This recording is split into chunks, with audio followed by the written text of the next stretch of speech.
Hello and welcome. I'm Sulaiman. Later tonight, Senate President hands over a list of confirmed ministers as President Muhammadu Buhari insists on some of them to operate without portfolios. Court grants former National Security Advisor Colonel Sambo Dasuki permission to travel abroad for medical attention. NNPC replaces offshore purchase arrangements with direct purchase of crude oil. The only female doctor to survive Nigeria's Ebola outbreak, Dr. Ada Igono, gives birth to a baby girl. And South Africa's appeal court considers whether or not Oscar Pistorius should be convicted of murder instead of culpable homicide. On business news tonight, Central Bank of Nigeria clears Stanbic IBTC over allegations of non-disclosure of its assets in its 2013 and 2014 financials. And on sports news tonight, Confederation of African Football CAF hands African champions Nigeria Super Falcons a bye to the second round of qualifiers for 2016 African Women's Championship to be hosted by Cameroon.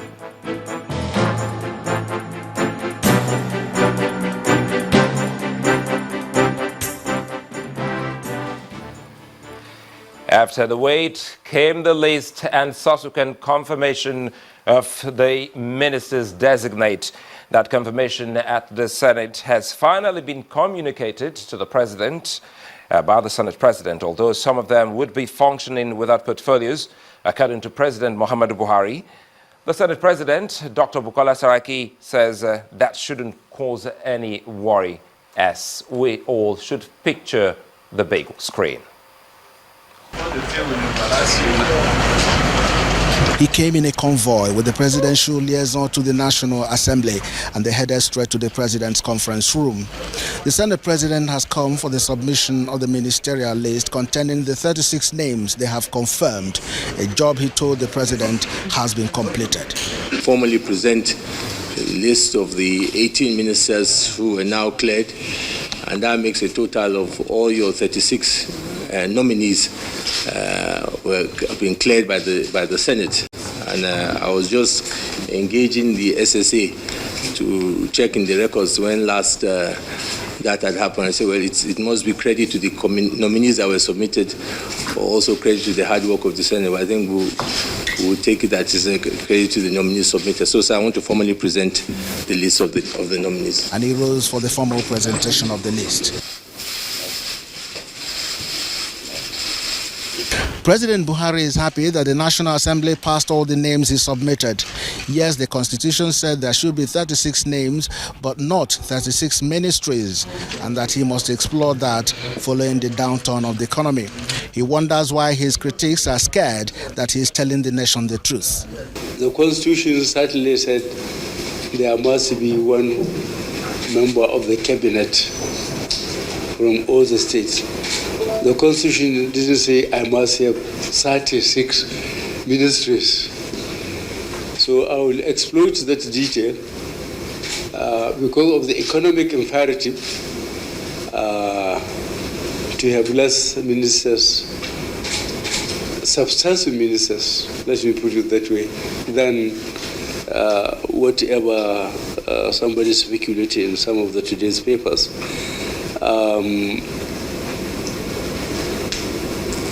I think the economy, as I have seen it now, since my sitting here for the last 4 months, is that we are so much bettered.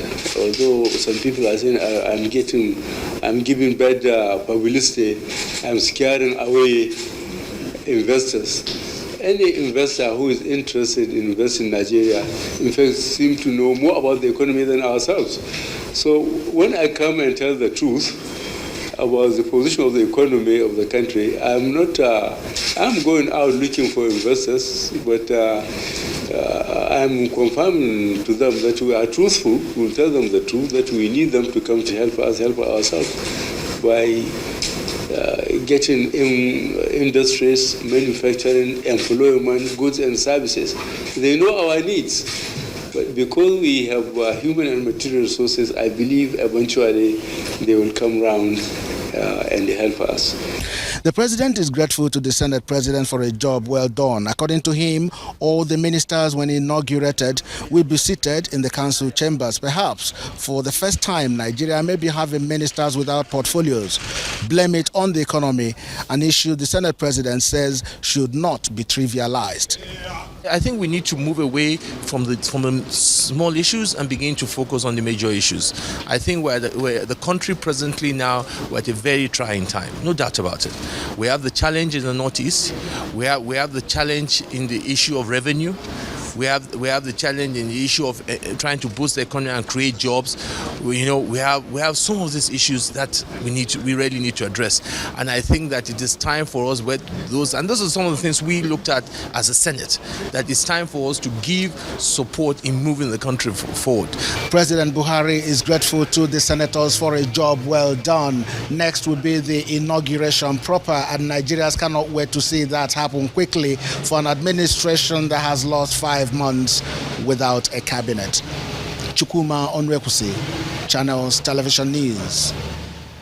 In the meantime, former vice presidential candidate for the Congress for Progressive Change, Pastor Tunde Bakari, has been commenting on the caliber of people who make up President Muhammadu Buhari's proposed cabinet. He told Channel Television's Benga Ashiru that the president had no choice but to utilize people he considered as being available to appoint as ministers. If you think these people are not the best, they are not the cleanest, you will have to show me the charges against them and the convictions that have been heard in courts about them. Some say the list is filled with old and recycled politicians. Those who say you have old recycled hands must show who are the hands that have been recycled. I was joking with Governor Rotimi Amechi a few days ago at a wedding reception. I said, Governor Amechi, you own too much. You are honorable, right honorable speaker. You became governor, now you are minister. After this, what next? And we just laughed about it. Listen, if you don't find those you want, you make use of those that are available. Sometimes in matters of governance, availability is key. Do you know whether those people you think should be there, do you know whether they were contacted or not? And they said, no, sorry, I prefer to do what I'm doing now. If you can't find such people, you use those who are available. Besides, recycled hands might mean experience. That's one aspect. Other things, the youth you want to bring in might have no experience. As far as I'm concerned, President Buhari took his time to choose his team. But if our constitution makes it mandatory, you must have 36 people, and we don't have the resources, then time had come to look at that constitution in the face and say, this constitution is not good for our nation because it's dragging us into things we cannot afford. Our viewers across Nigeria can watch the full interview on Question Time on Thursday at 4:30 p.m. President Muhammadu Buhari has called President Alassane Ouattara of Côte d'Ivoire to congratulate him on his election victory. In the telephone conversation, President Buhari described the election as a major victory for democracy. This was included in a statement signed by President Buhari's senior special assistant on media and publicity, Garba Shehu. Nigeria's president also praised the Ivorians for the peaceful conduct of the election, noting it is a clear indication that the people of the West African country are prepared to live with one another in peace and harmony. President Buhari told President Ouattara that his re-election for his second 5-year term is an opportunity to continue leading Côte d'Ivoire along the path to greatness in peace and tranquility. A federal high court in Abuja has granted permission to the former National Security Advisor, Colonel Sambo Dasuki, to travel abroad for medical attention pending the commencement of his trial. Colonel Dasuki is standing trial for alleged unlawful possession of firearms and money laundering.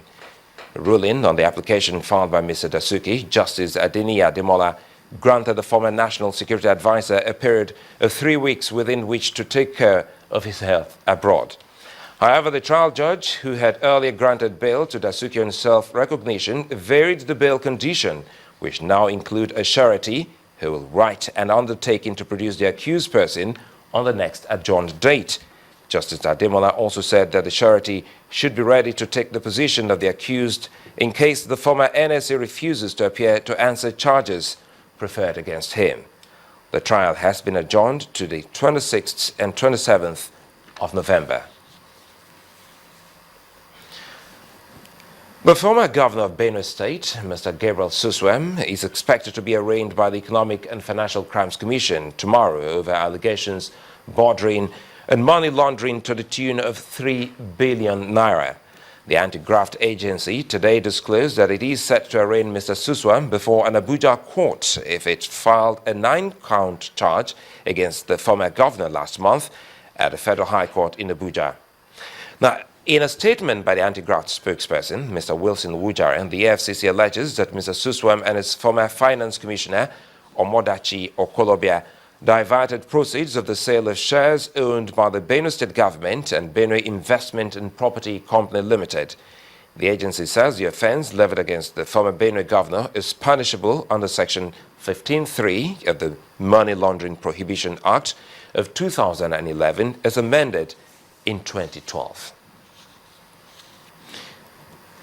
The Criminal Tracking System Bill has passed through the second reading in the Senate. The bill, if passed into law, would provide a database with the security information for law enforcement agencies in the country.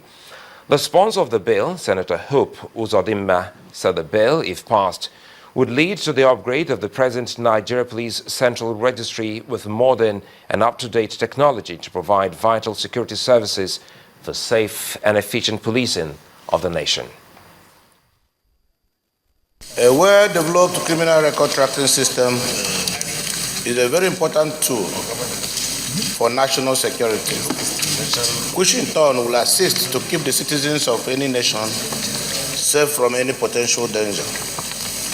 It is a known fact that the successes recorded in crime prevention and detection in developed countries are traceable to this very essential system. There is no doubt that criminal tracking system will enhance the ability of Nigerian police and other security agencies. In part 2, after the break, NNPC replaces offshore purchase agreement with direct purchase of crude oil. Stay with us.